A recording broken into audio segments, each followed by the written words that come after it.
Assalamualaikum warahmatullahi wabarakatuh. Perkenalkan, nama saya Rizky Wulandari, NPM 097. Saya di sini sebagai moderator perwakilan dari kelompok 6 konsep dasar IPA SD. Dengan nama anggota kelompok kami yang pertama, Firda Nur Asyifa, 2 Hermalia Putri, 3 Natasha Dian Salsabila, 4 Nur Laila Fatmawati, 5 Septidian Saputri. Baik, pembahasan yang pertama mengenai pengertian benda langit. Benda langit adalah semua objek yang berada di lingkungan langit, baik yang terlihat di siang hari maupun di malam hari. Pada siang hari, contohnya kita bisa melihat matahari, sedangkan pada malam hari, kita melihat bulan, bintang, dan sebagainya. Yang selanjutnya yaitu sistem tata surya. Yang pertama adalah matahari. Matahari adalah bintang di pusat tata surya, bentuknya nyaris bulat dan terdiri dari plasma panas bercampur medan magnet. Matahari terbentuk sekitar 4,6 miliar tahun yang lalu akibat peluruhan gravitasi suatu wilayah di dalam sebuah awan molekul besar. Yang selanjutnya yaitu bintang. Bintang adalah benda langit yang memancarkan cahaya. Terdapat bintang semu dan bintang nyata. Bintang semu adalah bintang yang tidak memantulkan cahaya yang diterima dari bintang lain. Sedangkan bintang nyata adalah bintang yang menghasilkan cahaya sendiri. Yang selanjutnya yaitu planet. Planet adalah benda astronomi yang mengorbit sebuah bintang atau sisa-sisa bintang yang cukup besar untuk menciptakan fusi termonuklir. Yang keempat yaitu asteroid. Asteroid adalah benda langit kecil padat yang terdapat dalam sistem tata surya kita. Asteroid adalah contoh dari sejenis planet terkecil atau disebut juga planetida, namun jauh lebih kecil dari sebuah planet. Yang kelima, komet. Komet adalah benda angkasa yang mirip asteroid, tetapi hampir seluruhnya terbentuk dari gas, karbon dioksida, metana, air, dan debu yang membeku. Yang keenam, meteoroid. Meteoroid adalah batu-batu angkasa berukuran kecil-kecil yang melayang-layang bebas di angkasa dan bergerak cepat. Lintasan meteoroid tidak beraturan dan tidak mengorbit kepada matahari. Yang ketujuh yaitu meteor.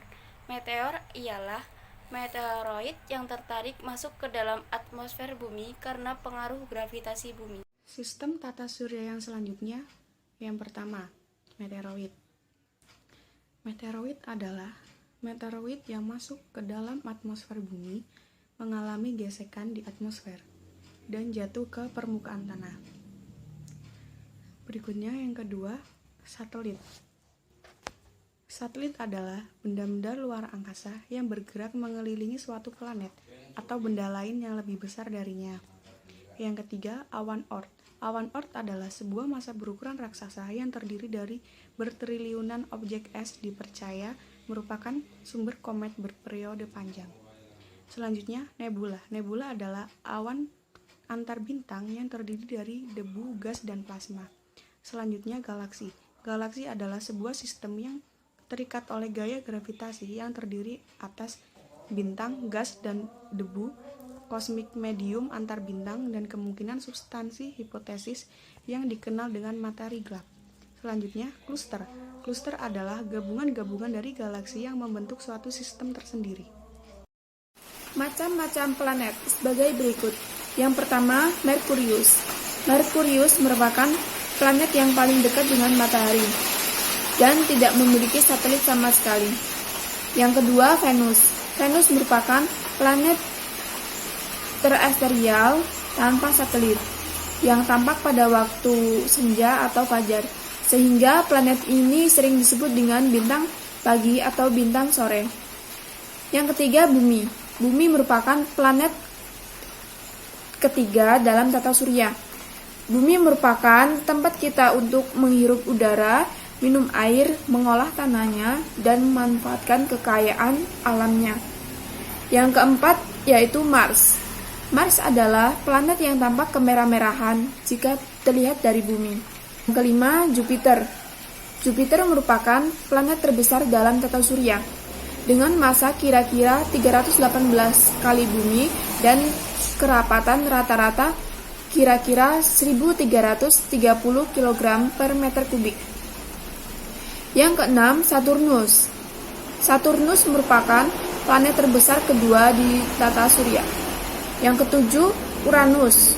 Uranus merupakan planet yang memiliki jari-jari terbesar sekaligus massa terbesar keempat di tata surya. Yang terakhir yaitu Neptunus. Neptunus merupakan planet terjauh jika ditinjau dari matahari. Satelit terbagi menjadi dua. Yang pertama adalah satelit alami, di mana satelit ini merupakan benda langit yang terbentuk secara alami dan bergerak mengelilingi sebuah planet. Dan yang kedua adalah satelit buatan. Berkebalikan dengan satelit alami, satelit ini dibuat oleh manusia untuk suatu kepentingan. Benda-benda langit yang paling menakjubkan di luar angkasa: 1. Planet terbesar, 2. Artefak terbesar, 3. Galaksi terbesar, 4. Lubang terbesar, dan 5. Bintang terbesar. Mekanik benda langit. Sebelum era Kopernikus, orang masih menganggap bahwa bumi merupakan pusat alam semesta. Bulan, planet, matahari, dan bintang semuanya bergerak mengelilingi bumi. Untuk menjelaskan gerakan planet yang rumit, mereka beranggapan bahwa sambil mengitari bumi, para planet beredar mengelilingi suatu titik membentuk orbit lingkaran. Jadi planet memiliki dua gerak, yaitu 1. Gerakan mengelilingi suatu titik, dan pada saat bersamaan 2. Planet bergerak mengitari bumi sehingga terkadang planet tampak mundur.